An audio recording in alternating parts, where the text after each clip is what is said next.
Hey, what's up mga katropa pits? Andito tayo ngayon sa boundary ng Canada at US. Ito yung pinaka doon, makikita natin Canada. At saka sa kabila, papakita ko naman sa inyo yung muhon ng US. So, eto no. Tapos may mga tanim diyan na yan. Tingnan natin. So, eto naman yun sa United States, nakalagay United States.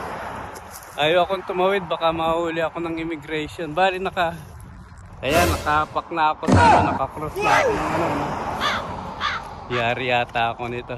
So dito makikita natin wala siyang bakod. Ang pinaka boundary niya lang ay ito lang, or pinaka nila ito lang mo. Okay guys.